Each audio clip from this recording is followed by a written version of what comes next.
Avatar ২০০৯ সালে মুক্তিপ্রাপ্ত একটি অসাধারণ মহাকাব্যিক বিজ্ঞান কল্পকাহিনীর চলচ্চিত্র, যার স্রষ্টা ও পরিচালক জেমস ক্যামেরন। এই সিনেমা আমাদের নিয়ে যায় প্যান্ডোরা নামক একটি কল্পকাহিনীর গ্রহে, মনোমুগ্ধকর গ্রহ যেখানে নীল ত্বকের দীর্ঘদেহী প্রাণীরা নাভিরা বসবাস করে। ২১৫৪ সালে সেট করা এই গল্পটি জ্যাক সুলি নামক একজন প্রাক্তন মেরিনের অবিশ্বাস্য যাত্রার মাধ্যমে এগিয়ে যায়, যিনি আহত হওয়া সত্ত্বেও অ্যাভাটার প্রোগ্রামের মাধ্যমে পা রাখেন। এখানে তিনি নাভিদের সংস্কৃতিতে মিশে যান, প্রেমে পড়েন এবং মানবদের লোভী ধ্বংসাত্মক উপনিবেশিক পরিকল্পনার বিরুদ্ধে একটি মহাকাব্যিক লড়াইয়ে অংশগ্রহণ করেন। এই গল্পের প্রতিটি মুহূর্ত, দৃশ্য সূক্ষ্ম বিচক্ষণতার সাথে চরিত্রের আবেগের গভীরতা, অ্যাকশনের তীব্র উত্তেজনা, প্যান্ডোরার অপরূপ সৌন্দর্য এবং পরিবেশগত ও আধ্যাত্মিক বার্তাগুলোকে বিশদভাবে তুলে ধরার চেষ্টা করব, যাতে এই মহাকাব্যের প্রতিটি দিক সম্পূর্ণভাবে আপনারা অনুভব করতে পারেন। গল্পের শুরুতেই ২১৫৪ সালের পৃথিবীর সংকট ও প্যান্ডোরার আহ্বান দেখানো হয়। অ্যাভাটার গল্প শুরু হয় ২১৫৪ সালে একটি ভবিষ্যৎ পৃথিবীতে, যেখানে মানবজাতি একটি ভয়াবহ সংকটের মুখোমুখি। প্রাকৃতিক সম্পদ পায় শেষ, বন জঙ্গল ধ্বংস, বায়ু দূষিত এবং শক্তির অভাবে সভ্যতা ধুঁকছে। শহরগুলো জনাকীর্ণ হয়ে গেছে, ধোঁয়ায় এবং আচ্ছন্ন হয়ে রয়েছে এবং মানুষের জীবনযাত্রা কঠিন। পৃথিবী এই অন্ধকার সময়ে রিসোর্সের ডেভেলপমেন্টের জন্য অ্যাডমিনিস্ট্রেটর, একটি শক্তিশালী ও লোভী কর্পোরেশন, তাদের দৃষ্টি দেন আলফা সেন্টারি স্টার সিস্টেমের একটি গ্রহ প্যান্ডোরার দিকে। এই গ্রহটি পৃথিবীর শক্তি সংকট সমাধানে একটি সম্ভাবনা নিয়ে আসবে, কিন্তু এর সঙ্গে আসে মারাত্মক একটি দণ্ড: প্যান্ডোরার সৌন্দর্য ও সম্পদ। প্যান্ডোরা একটি অপরূপ জীববৈচিত্র্যপূর্ণ গ্রহ, যেখানে প্রকৃতি তার সর্বোচ্চ রূপ ফুটিয়ে তুলেছে। বিশাল গাছপালা, যাদের উচ্চতা শত শত ফুট, মধ্যাকর্ষণের বিরুদ্ধে ভাসমান উড়ন্ত পাহাড়, রঙিন প্রাণী এবং রাতে জ্বলজ্বলে ফুল ও গাছপালা এই গ্রহটিকে একটি স্বপ্নের জগতে পরিণত করে তুলেছে। কিন্তু এর বাতাস মানুষের জন্য বিষাক্ত, তাই RDA এর লোকেরা অক্সিজেন মাস্ক পরে এখানে কাজ করে। প্যান্ডোরার সবচেয়ে মূল্যবান সম্পদ হলো আনঅবটেনিয়াম।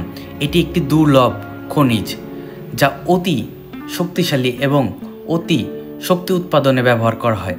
এই খনিজটি আমানত বিশাল এবং RDA এটি আহরণ করার জন্য মরিয়া, কিন্তু এই সম্পদের নিচে বাস করে নাভি জনগোষ্ঠী, প্যান্ডোরার আদিবাসী প্রজাতিরা, যারা তাদের পবিত্র জমিকে রক্ষা করতে প্রতিজ্ঞ। নাভিরা হলো প্রায় 10 ফুট লম্বা, নীল ত্বকের পেশিবহুল এবং অত্যন্ত শক্তিশালী। তাদের লম্বা লেজ, সোনালি চোখ এবং চুলের মধ্যে কুইয়ে নামক এক ধরনের স্নায়ুতন্ত্র রয়েছে। এই কুইয়ে তাদের গাছপালা এবং বিভিন্ন ধরনের প্রাণীর সঙ্গে যোগাযোগ করতে সাহায্য করে। এওয়া হলো প্যান্ডোরার একটি জীবন্ত আধ্যাত্মিক শক্তি। এটি সর্বজনীন চেতনা, যা গ্রহের সব প্রাণী এবং প্রকৃতিকে একটি জটিল নেটওয়ার্কে বেঁধে রাখে। নাভিরা এওয়াকে তাদের দেবতা হিসেবে পুজো করে, প্রকৃতির সঙ্গে সম্প্রীতিতে বসবাস করে। তারা বিশাল গাছের ছায়ায় ঘর বানায়, শিকার করে এবং প্রতিটি কাজে এওয়ার প্রতি তারা শ্রদ্ধা জানায়। RDA এর অবটেনিয়াম খননের পরিকল্পনা নাভিদের সেই পবিত্র স্থানের নিচেই জঙ্গল এবং জীবনধারাকে হুমকির মুখে ফেলে, যা এই গল্পের মূল সংঘর্ষের জন্ম দেয়। জ্যাক সুলির পরিচয়: একজন ভাঙা মেরিনের নতুন শুরু। জ্যাকের অতীত ও বর্তমানের কাহিনী কিছুটা এরকম। গল্পের নায়ক জ্যাক সুলি একজন প্রাক্তন US মেরিনের কর্মকর্তা, যিনি যুদ্ধে গুরুতর আহত হয়ে তার পা অকেজো করে ফেলেছেন। তিনি হুইল চেয়ারে চলাচল করেন এবং পৃথিবীতে তার জীবন অন্ধ ও আশাহীন।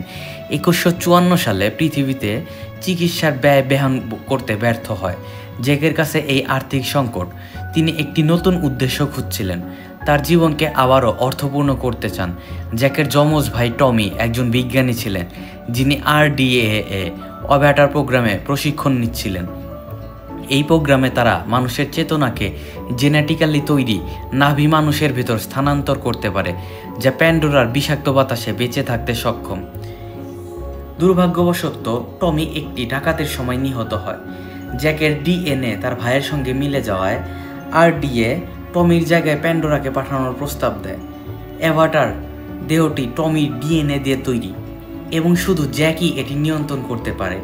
জ্যাক এই সুযোগ গ্রহণ করেন, কারণ এই অ্যাভাটার দেহে তিনি আবারও হাঁটতে পারবেন, যা তার হারানো স্বাধীনতা আবারও ফিরিয়ে দিতে পারবে। তিনি একটি বিশাল মহাকাশযানে চড়ে প্যান্ডোরার উদ্দেশ্যে যাত্রা করেন। একটি দীর্ঘ কয়েক বছর ঘুমের মধ্য দিয়ে তিনি প্যান্ডোরায় পৌঁছান। তিনি হেলস গেট নামক একটি RDA ও সামরিক বৈজ্ঞানিক ঘাঁটি দেখেন। এটি একটি শক্তিশালী ইস্পাতের দুর্গ, যেখানে সৈন্য, বিজ্ঞানী, ভারী মেশিন এবং হেলিকপ্টার রয়েছে। এবার গল্পের মূল চরিত্রদের সঙ্গে একটু পরিচয় হয়ে যাক। হেলস গেটে জ্যাক পরিচিত হন কয়েকজন গুরুত্বপূর্ণ চরিত্রের সঙ্গে। প্রথমেই আসেন কর্নেল মাইলস কোয়ারিচ, একজন কঠোর যুদ্ধপ্রিয় সামরিক নেতা। তার মুখে দাগ, চোখে নৃশংসতা এবং তিনি নাভিদের প্রতি কোনো সহানুভূতি দেখান না। কোয়ারিচ জ্যাককে বলেন, প্যান্ডোরা একটি বিপজ্জনক জায়গা। সুলি, তুমি আমার নাভিদের মধ্যে ঢুকে তাদের গোপনীয়তা বের করবে, তাদের দুর্বলতা, তাদের পরিকল্পনা, এ সব কিছুই তুমি জেনে আমাকে জানাবে। তিনি জ্যাককে 3 মাস সময় দেয় ওমাটিকিয়া গোষ্ঠীর ভর্তি হওয়ার জন্য এবং সেখান থেকে তথ্য সংগ্রহ করতে। বিনিময়ে কোয়ারিচ প্রতিশ্রুতি দেন জ্যাকের পায়ের সেই অনেক খরচ তিনি নিজেই বহন করবেন, যাতে জ্যাক বাস্তব জীবনে আবারও হাঁটতে পারেন। তারপর জ্যাকের দেখা হয় ডক্টর আগনিস্টের সঙ্গে, অ্যাভাটার প্রোগ্রামের প্রধান। তিনি উজ্জ্বল কিন্তু কঠোর বিজ্ঞানী। গ্রেস নাভিদের সংস্কৃতি, ভাষা এবং প্রকৃতির সঙ্গে তাদের সম্পর্ক অধ্যয়ন করছেন তিনি দীর্ঘদিন ধরেই। তিনি জ্যাককে প্রথমে অপছন্দ করেন এবং বলেন, আমার বিজ্ঞানী দরকার, কোনো আহত মেরিনের সদস্য নয়। তুমি এখানে শুধু বিশৃঙ্খলা ডেকে আনবে। জ্যাক আবারও পরিচিত হন নর্ম স্পেসম্যানের সঙ্গে। তিনি একজন তরুণ উৎসাহী বিজ্ঞানী, যিনি বছরের পর বছর ধরে নাভিদের ভাষা ও সংস্কৃতি শিখেছেন। নর্ম জ্যাককে সাহায্য করতে রাজি হন। তিনি রয়েছেন টুরুডি চ্যাকন, একজন সাহসী মজার মহিলা পাইলট, যিনি হেলিকপ্টার চালিয়ে বিজ্ঞানীদের জঙ্গলে নিয়ে যান। জ্যাক প্রথমবার তার অ্যাভাটার দেহে প্রবেশ করে। তিনি একটি লিঙ্ক পডের মধ্যে শুয়ে পড়েন, যেখানে উন্নতি প্রযুক্তি তার চেতনাকে মানব শরীর থেকে নাভি শরীরের ভেতরে স্থানান্তর করে। জ্যাক চোখ খোলেন এবং দেখতে পান তিনি আসলে সেই নীল নাভিতে পরিবর্তন হয়ে গেছে। তার দেহ নীল, দীর্ঘ দেহ, তার আঙ্গুলগুলোও আলাদা এবং তার লেজও রয়েছে। এবং এবার তিনি প্রথমবারের মতো দৌড়ান এবং প্যান্ডোরার মাটিতে তার পায়ের আঙ্গুল ডুবিয়ে দেন। এই মুহূর্তটি জ্যাকের জন্য খুবই আনন্দময় ছিল। জ্যাক হাসেন এবং বলেন, আমি আবারও ফিরে এসেছি। এটা অবিশ্বাস্য।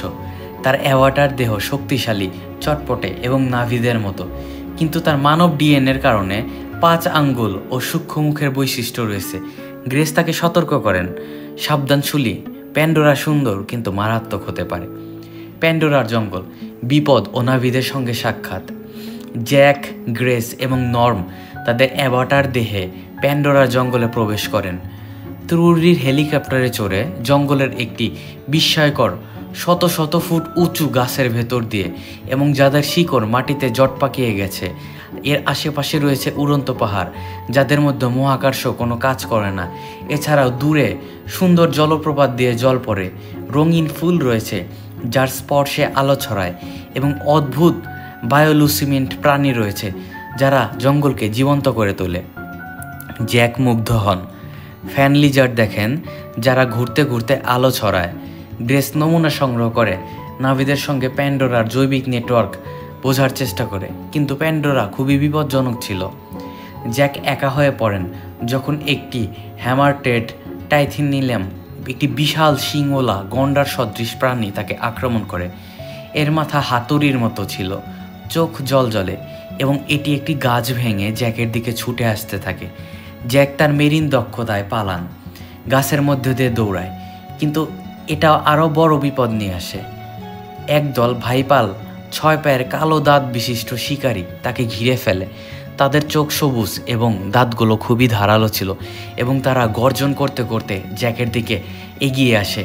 জ্যাক একটি জ্বলন্ত ডাল নিয়ে সেগুলোর সঙ্গে লড়াই করতে থাকেন এবং তার সাহস দেখান, কিন্তু সেই প্রাণীগুলোর সংখ্যা এতটাই বেশি ছিল যে জ্যাক সেখানে বিপদে পড়ে যান।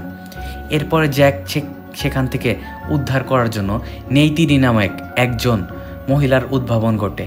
এটি মূলত এই মুভির নায়িকা। এই সংকটের মুহূর্তে নেইতিরি আসেন। ওমাটিকিয়া গোষ্ঠীর একজন সাহসী দক্ষ নাভিযোদ্ধা তিনি লম্বা, শক্তিশালী, সোনালী চোখ এবং তীর ধনুক দিয়ে অবিশ্বাস্য এবং নিখুঁতভাবে তিনি সেই প্রাণীগুলোর উপর আক্রমণ করেন এবং দ্রুতই তাদের শেষ করে ফেলেন। তিনি নিঃশব্দে গাছের ভিতর দিয়ে চলতে পারেন। একের পর এক শিকারীদের তিনি শেষ করেন। এসব দেখে জ্যাক খুবই মুগ্ধ হন। তিনি নেইতিরিকে অপছন্দ করেন। তিনি তাকে মূর্খ ও শিশু বলে ডাকেন। বলে, তুমি জঙ্গলের নিয়ম জানো না, এখানে এসেছো কেন? জ্যাক ধন্যবাদ দিতে চান, কিন্তু নেইতিরি তাকে ছেড়ে চলে যেতে বলেন। তখন একটি অলৌকিক ঘটনা ঘটে। রাতে প্যান্ডোরার বায়োলুসমেন্ট গাছ, যাদের নাভিরা পবিত্র আত্মা বলে, জ্যাকের চারপাশে সেই গাছগুলো ভেসে আসে। এই ছোট জলজলে বীজগুলো জ্যাকের কাঁধে হাতে নামে, আলো ছড়ায়। নেইতিরি এই ঘটনা দেখে বিস্মিত হয়। এটিকে অ্যাওয়ার নামের একটি চিহ্ন মনে করেন তিনি বলেন, অ্যাওয়ার তোমাকে বেছে নিয়েছে, আমি তোমাকে আমাদের কাছে নিয়ে যাব। নেইতিরি জ্যাককে ওমাটিকিয়া গোষ্ঠীর কাছে নিয়ে যায়, যদিও তার মনে সন্দেহ থাকে। ওমাটিকায়া গোষ্ঠীতে আগমন হয় জ্যাকের। ওমাটিকায়া প্যান্ডোরার জঙ্গলে বসবাস করেন।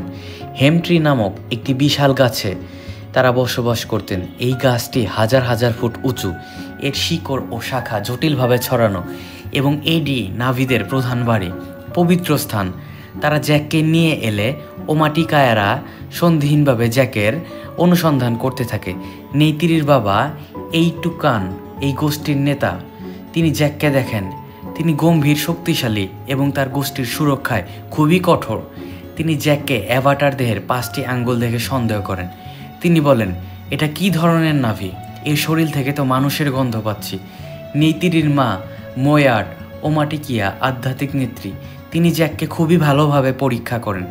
তিনি জ্ঞানী, অ্যাওয়ার সঙ্গে গভীরভাবে সংযুক্ত ছিলেন।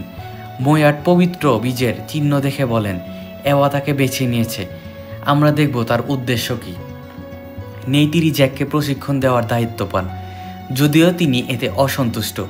তিনি বলেন, এই মূর্খকে কেন আমি শেখাবো? আরেক নাভি সুতেই ওমাটিকায়ার একজন শক্তিশালী যোদ্ধা এবং নেইতিরির বাগদত্তা। জ্যাককে ঘৃণা করেন তারা। সুতেই লম্বা, গর্বিত এবং জ্যাককে মানব দানব বলে কটাক্ষ করেন। জ্যাক ওমাটিকিয়াদের ভিতর থাকতে শুরু করেন, তাদের ভাষা, সংস্কৃতি এবং জীবনধারা শিখতে থাকেন। নাবিদের জীবনধারা খুবই বিচিত্র ছিল। নেইতিরি জ্যাককে নাবিদের কঠিন জীবনের পথ চালানো শেখায়। তিনি তাকে জঙ্গলের গভীরে নিয়ে যায়, যেখানে বিশাল গাছ, ঝর্ণা এবং অদ্ভুত প্রাণী রয়েছে। নেইতিরি জ্যাককে শেখান কিভাবে নিঃশব্দে চলাচল করতে হয়, গাছের শাখায় দুলতে হয় এবং জঙ্গলের লক্ষণ বুঝতে হয়। তিনি বলেন, তোমার পা ভারী, তুমি গাছপালাকে আঘাত করো, তুমি প্রকৃতিকে সম্মান করতে জানো না এবং তোমার উচিত প্রকৃতিকে সম্মান করতে শেখা। জ্যাক প্রথমে অনেক অসুবিধায় পড়েন, গাছ থেকে পড়ে যায়, লতাপাতায় জড়িয়ে যান এবং নেইতিরি তাকে শিশু বলে হাসাহাসি করেন। কিন্তু জ্যাক মেরিন মনোভাব এখনও ধরে রেখেছে, যার জন্য তার মনোভাব এখনও দৃঢ়তা এবং তার অধ্যাবসায় তাকে এগিয়ে নিয়ে যেতে সাহায্য করে। ডাইহার্সের সঙ্গে বন্ধন। নেইতিরি জ্যাককে ডাইহার্স নামক 6 পা সদৃশ ঘোড়ার মতো একটি প্রাণীর সঙ্গে পরিচয় করান। এরা খুবই শক্তিশালী, দ্রুত এবং এদের শরীর বায়োলুসিমেন্ট দাগ দিয়ে ভরা। নাবিরা তাদের কুইয়ে ব্যবহার করে এই প্রাণীদের সঙ্গে সাইলেন্স বন্ধন গঠন করে, যা তাদের চিন্তা, আবেগ এবং নড়াচড়া নিয়ন্ত্রণ করে। জ্যাক প্রথমে ডাইহর্সে চড়তে গিয়ে পড়ে যান, মাটিতে গড়িয়ে পড়েন। এসব দেখে নেইতিরি আবারও হেসে ওঠেন এবং বলেন, তোমাকে দ্বারা এসব কিছুই হবে না এবং তোমাকে অনুভব করতে হবে এই প্রাণীটির ফিলিংস, শুধু ভাবলে হবে না। জ্যাক তার কুইয়ে সংযোগ করেন ডাইহর্সের শ্বাস প্রশ্বাস, হৃদস্পন্দন তিনি প্রথমবারের মতো অনুভব করতে থাকেন এবং ধীরে ধীরে তিনি দৌড়াতে শেখেন, জঙ্গলের মধ্যে দিয়ে ছুটতে থাকেন এবং তার মুখে আনন্দ ফুটে ওঠে। শিকার ও এওয়ার প্রতি জ্যাকের শ্রদ্ধা বেড়ে যায়। নেইতিরি জ্যাককে ধনুক ও তীর চালানো শেখায়। তিনি তাকে নিয়ে শিকারে যান। সেখানে তারা হেক্সপিড নামক হরিণ সদৃশ একটি প্রাণী শিকার করেন। নেইতিরির নিখুঁত নিশানা, দ্রুততা এবং শান্ত ভঙ্গি জ্যাককে মুগ্ধ করে। শিকারের পর নেইতিরি একটি গুরুত্বপূর্ণ পাঠ দেন। তিনি হেক্সাপিটের উপর হাত রেখে প্রার্থনা করেন এবং বলেন, আমি তোমার প্রতি কৃতজ্ঞ ভাই, তোমার আত্মা এওয়ার কাছে যাক, আমরা তোমাকে সম্মান করি। জ্যাক বুঝতে শুরু করেন নাভিরা প্রকৃতির সঙ্গে কিভাবে ভারসাম্য রাখে, শুধু প্রয়োজনেই এরা স্বীকার করে। এছাড়াও মৃত্যুর পর সেই প্রাণীটির প্রতি এটা গভীর কৃতজ্ঞতা এবং সম্মান জানায় এবং তার আত্মার শান্তি কামনা করে। প্যান্ডোরার রাতের সৌন্দর্য ছিল খুবই সুন্দর। রাতে প্যান্ডোরা আরও মনোমুগ্ধকর হয়ে ওঠে। জঙ্গলে জ্বলে ওঠে বায়োলুমিনেসেন্ট আলো, গাছপালা, ফুল এবং মাটির লতাপাতা নীল, সবুজ, বেগুনি আলোয় ঝলমল করে ওঠে। জ্যাক ও নেইতিরি জঙ্গলে হাঁটেন। ফার্ন জাতীয় কিছু আলো তাদের আশেপাশে ছড়ায় এবং ঘুরে বেড়ায়। মাটিতে স্পর্শ করলেই সেখান দিয়ে আলোর প্যাটার্ন ফুটে ওঠে।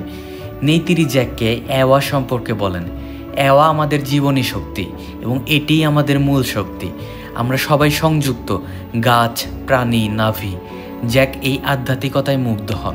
পৃথিবীর ধ্বংসাত্মক জীবনের সঙ্গে এর তুলনা করেন তিনি নেইতিরির সঙ্গে সময় কাটান। তার সাহস, দয়া এবং প্রকৃতির প্রতি ভালোবাসা দেখে তিনি তার প্রতি আকৃষ্ট হন। আইক্রনের সঙ্গে বন্ধন। জ্যাক একটি গুরুত্বপূর্ণ পরীক্ষায় আসেন যখন নেইতিরি তাকে আইক্রান নামক উড়ন্ত সরীসৃপের সঙ্গে বন্ধন করতে শেখান। আইক্রনরা বিশাল ডানাওয়ালা ড্রাগনের মতো দেখতে এক ধরনের উড়ন্ত পাখি। তাদের শরীরে রঙিন বায়োলুমিনেসেন্ট দাগ। নাবিদের যোদ্ধা। এটি একটি পবিত্র রীতি। শিকারী হওয়ার জন্য শিকারীরা এদেরকে নিজের আয়ত্তে নিয়ে নেয় এবং শিকারী হওয়ার চিহ্ন এটি। নেইতিরি জ্যাককে নিয়ে উড়ন্ত পাহাড়ে যায় যেখানে আইক্রানরা বসবাস করে। এই পাহাড়গুলো আকাশে ভাসে এবং এই পাহাড়গুলোর ভেতরে গ্র্যাভিটির কোনো কিছুই কাজ করে না। মেঘের মধ্যে ঝর্ণা ঝরে, যেটি দেখতে খুবই অবিশ্বাস্য এবং সুন্দর দৃশ্য। নেইতিরি বলেন, আইক্রান তোমাকে বেছে নিতে হবে এবং তাকে লড়াই করে তার সঙ্গে বন্ধন করতে হবে। জ্যাক একটি আইক্রানের মুখোমুখি হন যেখানে তাকে আক্রমণ করে, গর্জন করে, ডানা ঝাপটায়। জ্যাকের সঙ্গে লড়াই করে, আইক্রানের ঘাড় ধরেন, তাকে কুইয়ের সঙ্গে সংযোগ করেন। এরপরে এই আইক্রান শান্ত হয়ে যায় এবং জ্যাক তার পিঠে চড়ে আকাশে উড়ে বেড়ায়। এই দৃশ্যটি খুবই অসাধারণ ছিল, কেননা জ্যাক প্রথমবারের মতো উড়ন্ত কোনো প্রাণীর ফিল নিতে পারছিল এবং উড়ন্ত পাহাড়ের মধ্য দিয়ে, মেঘের উপর দিয়ে, জঙ্গলের উপর দিয়ে ছুটে চলছিলেন। বাতাসে তার চুল নাচানাচি করছিল, তার মুখে আনন্দ ফুটে ওঠে।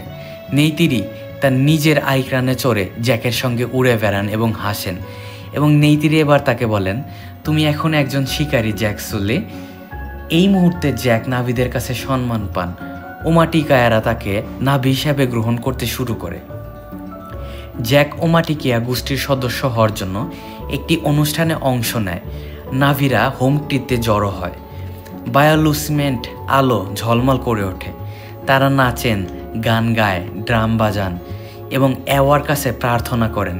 জ্যাকের শরীর বায়োলুমিনেসেন্ট রং আঁকা হয় এবং নাভিদের পোশাক পরেন তিনি এবং গোষ্ঠীর সঙ্গে নাচেন। মোয়ার্ট তাকে আশীর্বাদ করেন।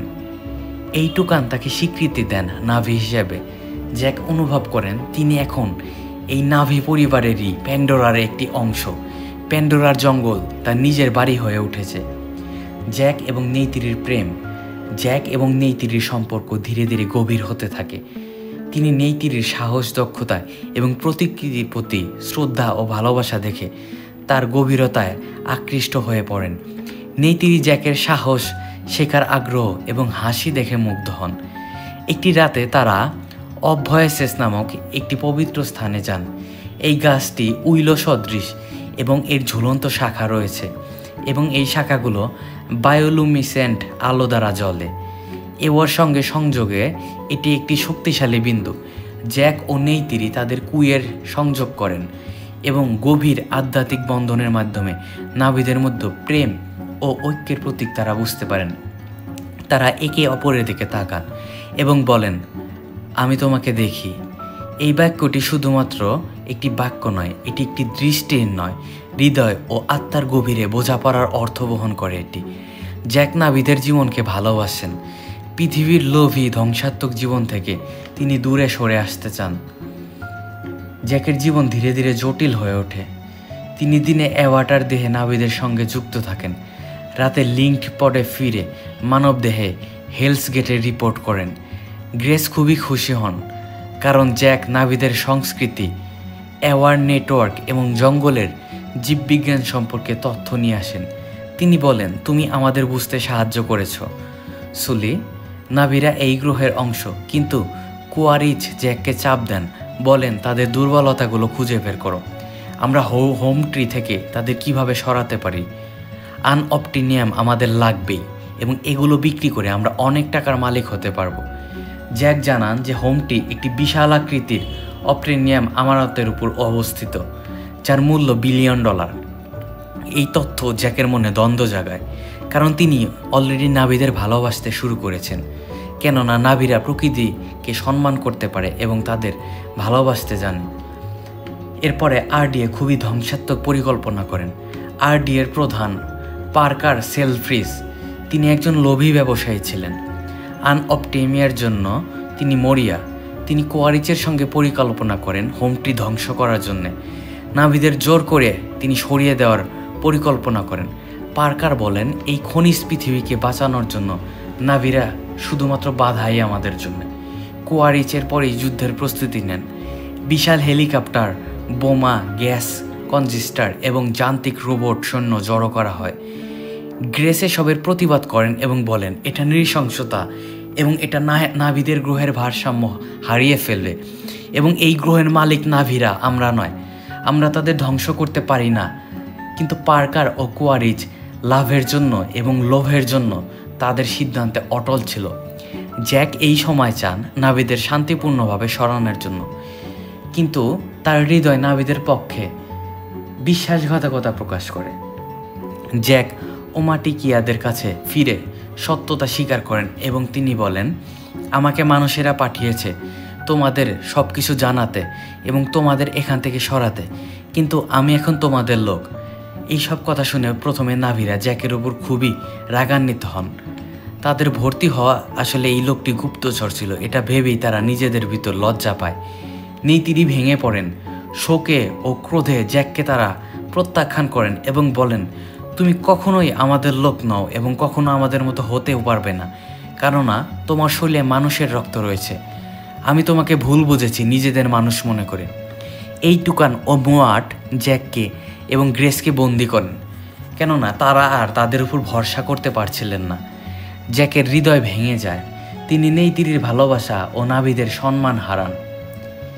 এরপরে আরডিএ হোমটি ধ্বংস করার পরিকল্পনা শুরু করেন এবং আরডিএ আক্রমণ করার জন্য বিশাল বিশাল মেশিন, বুলডোজারের মতো জঙ্গলের গাছ কেটে ফেলে, মাটি সমান করে। হেলিকপ্টারগুলো হোমটির উপর গ্যাস কনসিস্টার ছোড়ে। নাভিরা এতে শ্বাস নিতে না পেরে কষ্ট পায় এবং সেখান থেকে প্রাণে বাঁচতে সরে আসে। তারপরেই সেই হেলিকপ্টারগুলো থেকে বিস্ফোরক মিসাইল সেই হোমটির উদ্দেশ্যে নিক্ষেপ করা হয় এবং হোমটিতে আঘাত করে। বিশাল সেই হোমট্রি গাছটি জ্বলে ওঠে, এগুলোর শাখা ভেঙে পড়ে, আগুন ও ধোঁয়ায় ঢেকে যায় পুরো প্যান্ডোরা। নাভিরা চিৎকার করে পালাতে চেষ্টা করে এবং এই সময়ে অনেক নাভি আহত হয় এবং অনেক প্রাণী প্রাণ হারায়। এতটুকুন গোষ্ঠীর নেতা একটি বিস্ফোরণে নিহত হন। নেইতিরি তার বাবাকে ধরে কাঁদেন। মোয়াট শোকে ভেঙে পড়েন। জঙ্গল ধ্বংস হয়ে যায়, প্রাণীরা ভয়ে পালিয়ে যায় এবং নাভিদের পবিত্র সেই গাছটি ভেঙে পড়ে এবং বাড়িঘর ছাই হয়ে যায়। এই দৃশ্যটি খুবই হৃদয় বিদারক ছিল। মানুষের লোভ প্রকৃতির প্রতি কতটা নৃশংস, এটি তার প্রকৃত চলচ্চিত্র। পালানোর পরিকল্পনা করতে থাকে সবাই এবং সেই সময়ই জ্যাকের প্রত্যাবর্তন হয়। জ্যাক ও গ্রেসকে নাভিরা বন্দি করে ফেলেছেন, কিন্তু টুরুডি সাহসী পাইলট ছিলেন। তাদের হেলিকপ্টার উদ্ধার করেন। নর্ম তাদের সাথে যোগ দেয়। জ্যাক তাদের ভুল বোঝেন এবং নাভিদের সঙ্গে লড়াই করার জন্য যান। তিনি একটি সাহসী, প্রায় অসম্ভব পরিকল্পনা করেন। তুরুকমাক্ত শেষ ছায়া একটি বিশাল শক্তিশালী উড়ন্ত সরীসৃপ ছিল, যাকে শুধুমাত্র কয়েকজন নাভি যোদ্ধা বশ করেছেন। তরুকমাক্ত লাল, ভয়ঙ্কর এবং ওমাটেকিয়াদের কাছে পবিত্র, নেতৃত্ব ও আশার প্রতীক ছিল। জ্যাক বলেন, আমাকে নাভিদের ভর্তি হতে হবে এবং তাদের সম্মান ফিরিয়ে দিতে হবে। তরুকমাক্তর সঙ্গে বন্ধন। জ্যাক উড়ন্ত পাহাড়ে ওঠেন, যেখানে তরুকমাক্ত বসবাস করত। এই পাহাড়গুলো মেঘের মধ্যে ভাসে, চারপাশে জলপ্রপাত এবং অলৌকিক দৃশ্য থাকত। তরুকমাক্তকে দেখে গর্জন করতে থাকে, ডানা ঝাপটায় এবং আক্রমণ করতে থাকে। জ্যাক সাহসের সঙ্গে সেটির সঙ্গে লড়াই করেন, তরুকের ঘাড় ধরেন এবং কুইয়ের সঙ্গে সংযোগ করেন। তরুক শান্ত হয়ে যায় এবং জ্যাক তার পিঠে চড়ে আকাশে উঠতে থাকেন। এই মুহূর্তটি মহাকাব্যিক ছিল। জ্যাক বিশাল লাল সরীসৃপের পিঠে মেঘের মধ্য দিয়ে প্যান্ডোরার উপর দিয়ে ছুটে চলেন। তিনি নাভিদের কাছে এরপর ফিরে আসেন। তুরুকমাক্তর ছায়া হেমটির ধ্বংসস্তূপের উপর পড়ে। নাভিরা বিস্মিত হন। মোয়াট বলেন, তুরুকমাক্ত, তিনি আমাদের নেতা। নেইতিরি জ্যাকের দিকে তাকান। তার চোখে ভালোবাসা ও সম্মান এইবার ফিরে এসেছে। তিনি বলেন, আমি তোমাকে দেখি জ্যাকসুলে।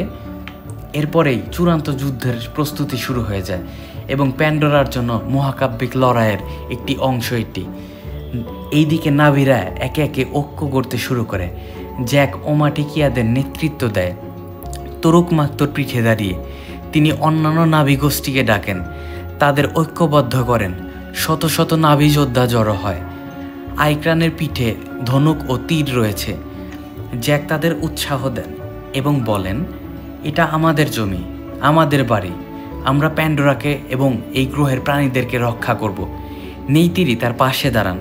সুতেও তার ক্রোধ ভুলে জ্যাকের দলে যোগ দেয়। জ্যাক গাস অফ ভয়েসারে যোগ দেয়। তার কুইয়ের সঙ্গে সংযোগ ঘটান এবং এওয়ার কাছে প্রার্থনা করেন, আমাদের সাহায্য করো। মানবেরা আমাদের ধ্বংস করতে চাইছে, আমাদের গ্রহকে বাঁচাও। এরপরে আরডিএ মানব বাহিনী নিয়ে বিশাল আক্রমণের প্রতিযোগিতা শুরু করে দেয়। আরডিএ একটি বিশাল বাহিনী নিয়ে আসে। কোয়ারিচ হেলিকপ্টার, বোমারু জাহাজ, মেশিনগান এবং যান্ত্রিক রোবট সৈন্যদের নেতৃত্ব দেয়। বিশাল জাহাজ আকাশে ভাসে এবং বোমা ও রকেট ছুটতে প্রস্তুত ছিল এগুলো। কোয়ারিচ একটি শক্তিশালী রোবট ছুটে চড়ে তার চোখ নাভিদের প্রতি ঘৃণা এবং প্রতিশোধের আগুন জ্বলে ওঠে। তিনি বলেন, আমরা এই গ্রহ দখল করবই। এরপরে যুদ্ধ শুরু হয়ে যায়। আকাশ ও জঙ্গল যুদ্ধক্ষেত্রে পরিণত হয়ে যায়। তীব্র সংঘর্ষ হয়। নাভিরা আইক্রানের পিঠে আকাশে ওড়ে ধনুক দিয়ে হেলিকপ্টারের উপর তীর ছোড়েন এবং তীরগুলো ছিল জ্বলন্ত। কিছু কিছু হেলিকপ্টার নাভিদের আক্রমণে বিধ্বস্ত হয়ে পড়ে এবং মানুষের আক্রমণে অনেক নাভিরাও আহত হয়ে পড়ে। জঙ্গলে নাভিরা ডাইহার্সে চড়ে মানব সৈন্যদের উপর আক্রমণ করে, লাঠি ও তীর ব্যবহার করেন। তুরুডি তার হেলিকপ্টার নিয়ে নাভিদের পক্ষে দাঁড়ান এবং মানুষের হেলিকপ্টার এবং জাহাজে আক্রমণ করেন, কিন্তু কোয়ারিচ তাকে গুলি করেন। তুরুডি হেলিকপ্টার বিস্ফোরণ হয়ে ধ্বংস হয়ে যায়। গ্রেসও যুদ্ধে আহত হন। জ্যাক তাকে গাস অফ ভয়েসে নিয়ে যান। নাভিরা এওয়ার মাধ্যমে তার চৈতন্যকে অ্যাভাটারে স্থানান্তরের চেষ্টা করেন, কিন্তু গ্রেসও শেষ হয়ে যায় এবং বলেন, আমি এওয়ার মধ্যে আছি জ্যাক, এবং এটা সুন্দর। এওয়ার শক্তি। যুদ্ধে নাভিরা পিছিয়ে পড়েন। মানুষের অস্ত্র খুবই শক্তিশালী ছিল, কিন্তু জ্যাকের প্রার্থনার জবাব এওয়ায় জেগে ওঠে। প্যান্ডোরার প্রাণীরা হ্যামহেড, টাইথানিয়াম, ভাইপয়লার এবং আইক্রান মানুষের আক্রমণ করেন। বিশাল টাইটানিয়াম মানুষের মেশিনে ধাক্কা দেয়। ভাইপার উলভরা বিভিন্ন ভয়ঙ্কর সৈন্য এবং প্রাণীগুলো সৈন্যদের ছিন্ন ভিন্ন করে ফেলে। আকাশে আইক্রানরা হেলিকপ্টারগুলো একে একে ভেঙে ফেলে।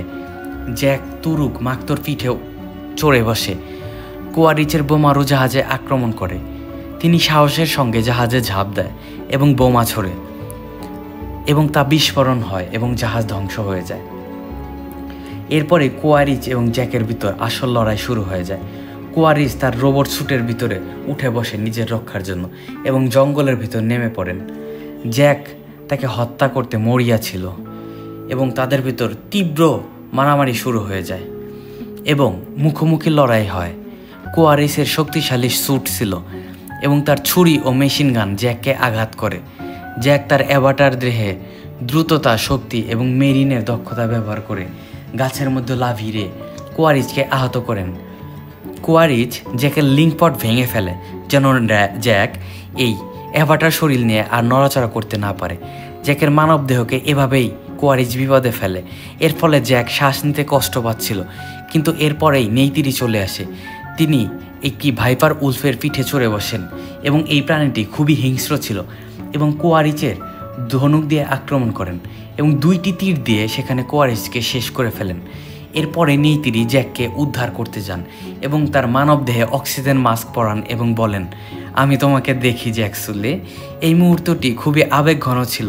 তাদের ভালোবাসা ও ত্যাগ ফুটে ওঠে এটির মাধ্যমে। এরপরে প্যান্ডোরায় নতুন দিন শুরু হয়। মানুষদের পরাজয় হয়েছে, যুদ্ধ শেষ হয়েছে। নাভিরাও এবার শক্তি মানবদের পরাজিত করতে পেরেছে। জ্যাক ও নাভিরা বেঁচে থাকা RDA সদস্যদের পৃথিবীতে ফেরত পাঠাতে চান।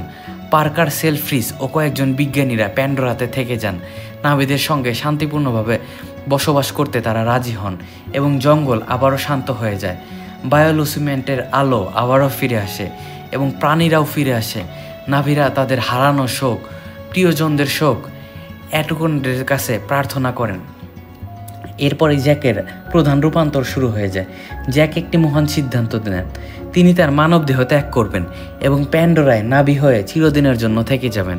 নাভিরা ট্রি অফ সোলসে একটি শক্তিশালী সংযোগ বিন্দুতে একটি অনুষ্ঠানের আয়োজন করেন, যেটির মাধ্যমে মূলত জ্যাকের মানবদেহ থেকে তার চেতনা সম্পূর্ণরূপে এই নাভি শরীরে প্রবেশ করবে। এই গাছটি বিশাল, ঝুলন্ত শাখাগুলো বায়োলুমিসেন্ট আলো দ্বারা ভরপুর। নাভিরা গান গায়, মোয়াট নেতৃত্ব দেন এবং জ্যাকের মানবদেহ ও অ্যাভাটার দেহ পাশাপাশি রাখা হয়। এওয়ার মাধ্যমে জ্যাকের চেতনা স্থায়ীভাবে তার অ্যাভাটার দেহে স্থানান্তরিত করা হয়। সিনেমাটি শেষ হয় জ্যাকের চোখের জল খোলার দৃশ্যে। এখানে নাভি চোখ সোনালি ও উজ্জ্বল একটি নতুন জীবনের সূচনা ছিল। তিনি নেতিরির সঙ্গে থাকেন, প্যান্ডোরাকে তার চিরকালের বাড়ি বানান। অ্যাভাটার মূলত একটি থিম, প্রকৃতি ও পরিবেশ, নাভিদের এওয়ার সঙ্গে সংযোগ, তাদের গাছ, প্রাণী এবং জঙ্গলের প্রতি শ্রদ্ধা, প্রকৃতির সঙ্গে মানুষের সম্প্রীতি বাড়ার বার্তা দেয়। RDA এর হোমস্ট্রি ধ্বংস, জঙ্গলে আগুন এবং লোভী খননকারী মানুষের প্রকৃতি নৃশংসতার প্রতীক। জেমস ক্যামেরন দর্শকদের সতর্ক করেন আমাদের পৃথিবী ভারসাম্য রক্ষার গুরুত্ব সম্পর্কে। জ্যাকের যাত্রা পরিচয়ের একটি গল্প মাত্র। তিনি ভাঙা মেরিন থেকে নাভি নেতা এবং তিনি তার উদ্দেশ্য খুঁজে পান। অ্যাভাটার দেহে তিনি শারীরিক স্বাধীনতা পান এবং নাভিদের সংস্কৃতির মধ্যেও তিনি আধ্যাত্মিক শান্তি খুঁজে পান। তার মানবদেহ ত্যাগ করার পর তিনি পূর্ণ রূপান্তরিত হন প্যান্ডোরার নাভিতে এবং এভাবেই আমাদের অ্যাভাটার মুভিটি শেষ হয়। অ্যাভাটার বিশ্বব্যাপী $2.7 বিলিয়ন আয় করেছিল। দীর্ঘদিন ধরে সর্বোচ্চ আয়কারী চলচ্চিত্র লিস্ট ছিল এটি 3D প্রযুক্তি ব্যবহারে বৈপ্লবিক পরিবর্তন আনেন, দর্শকদের প্যান্ডোরার জগতে ডুবিয়ে দেয়। কেউ কেউ গল্পটিকে সরল মনে করলেও এর ভিজুয়াল, পরিবেশগত বার্তা, আবেগ সবাইকে মুগ্ধ করবে। অ্যাভাটার একটি মহাকাব্যিক অবিস্মরণীয় যাত্রা। জ্যাক সুলি প্যান্ডোরায় আসেন, নাভিদের সঙ্গে মিশেন, নেতিরির প্রেমে পড়েন এবং লোভী মানবদের বিরুদ্ধে লড়াই করেন, হোমটির ধ্বংস করেন। তুরুক মাক্তর বন্ধন, এগুলো শক্তি এবং চূড়ান্ত যুদ্ধে দর্শকদের হৃদয় ছুঁয়ে যায়। প্রকৃতির পরিচয় এবং প্রেমের বার্তা এটিকে চিরস্মরণীয় করে। দর্শক এই গল্পটি জীবন্ত করে তুলল। এই দৃশ্যের বিবরণ, চরিত্রের আবেগ, অ্যাকশন, উত্তেজনা এবং প্যান্ডোরার অপরূপ সৌন্দর্য। প্যান্ডোরার জগতে আপনাকে স্বাগতম, যেখানে এওয়া সবাইকে সংযুক্ত করেছে। তো বন্ধুরা, হয়তোবা আমার গল্পের বিশ্লেষণ আপনাদের কাছে কিছুটা অন্যরকম লাগতে পারে, কিন্তু যদি ভালো লাগে তাহলে অবশ্যই আমার চ্যানেলটিকে সাবস্ক্রাইব করবেন এবং কমেন্টে জানাবেন আপনারা কোন মুভিটির এক্সপ্লেনেশন দেখতে চান এবং আমি আপনাদের পছন্দের সেই মুভিটির এক্সপ্লেনেশন এর পরবর্তী ভিডিওতে নিয়ে আসবো। ততক্ষণ পর্যন্ত নিজেরা ভালো থাকবেন এবং আমার জন্য সাবস্ক্রাইব করবেন। গুড বাই বন্ধুরা।